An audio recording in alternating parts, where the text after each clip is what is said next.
हत्यारा police encounter में पहले ही मारा गया है, दूसरा सूचना के हिसाब से गिरफ्तार हो चुका है। यह स्पष्ट है कि कोई अपराध करेगा तो ना वो बच पाएगा, ना छिप पाएगा, ना कोई उसे बचा पाएगा। यह पुलिस का जो कार्य है वो अपना कार्य किया है, लेकिन जो बच्चे बेसमय मारे गए हैं, अकारण मारे गए, उसका मुझे भी कष्ट है, पूरे प्रदेश को दुख है।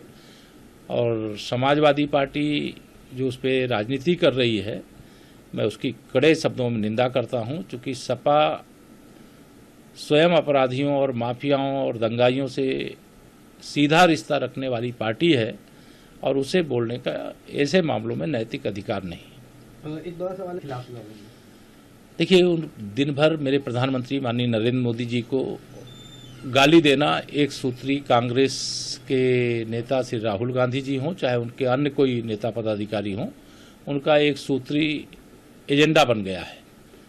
और इसका जवाब लोकतंत्र के इस महापर्व में देश की जनता देगी, उत्तर प्रदेश की जनता देगी।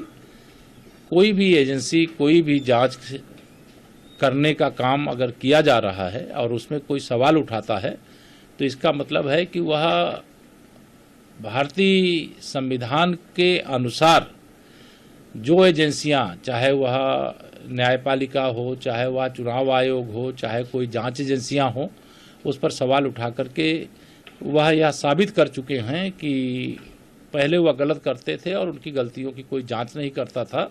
जांच केवल छोटे लोगों की होती थी, जो बड़े लोग होते थे उनकी जांच नहीं होती थी। आज छोटे बड़े का अंतर खत्म करके जो जांच है वो एकदम निष्पक्षता से जो भी दोषी उसके खिलाफ की जा रही है, और जो जांच में दोषी होता है उस पर कार्रवाई की जाती है। किसी को कोई शिकायत है तो नेतागिरी न करे, जाकर के उस एजेंसी के खिलाफ न्यायालय उससे बड़ा स्थान है, वहां जाकर के बात करें। सोनिया गांधी की जा रही है, ये एक चौतरफा हमला करते हुए उन्होंने ये बात कही कि कांग्रेस को कमजोर करने का प्रयास है प्रधानमंत्री। कांग्रेस तो ऐसे कमजोर है, मतलब ये बहाना खोज रहे हैं 2024 का रिजल्ट आने के बाद का, कि अगर वह चुनाव पूरी तरह से हारेंगे, जनता उन्हें नकारेगी, तो ये बहाना बनाएंगे।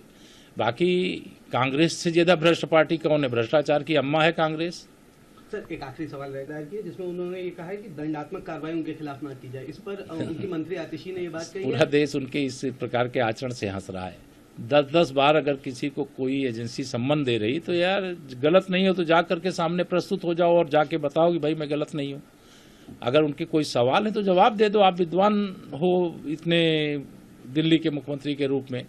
लेकिन गिरफ्तार कर लिया जाएगा और मुझे जेल भेज दिया जाएगा, पहले से ही माहौल बनाने का जो काम कर रहे हैं, अगर गलत किए होंगे तो जेल जाएंगे, और जेल जाने की नौबत अगर नहीं आती है, वो जांच जवाब देने से एजेंसी संतुष्ट होती है, जांच एजेंसी, तो वहाँ बात खत्म हो जाएगी।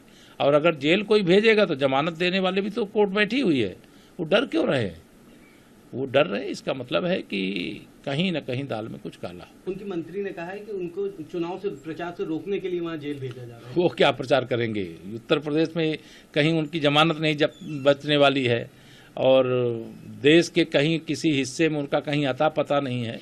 कांग्रेस की कमजोरी का फायदा उठा करके वह दिल्ली और पंजाब में आए जरूर हैं, लेकिन आकर के जितना भ्रष्टाचार किया है उसके कारण से उनके कितने मंत्री अभी तिहाड़ जेल में बंद पड़े हैं, और कितने मंत्री पंजाब की जेल में बंद पड़े हैं उनके, यह स्वतः सब सामने आ चुका है। क्योंकि ईमानदारी का नाम लेकर के और बेईमानी की दुकान खोल देने से और ईमानदार बने रहने का जो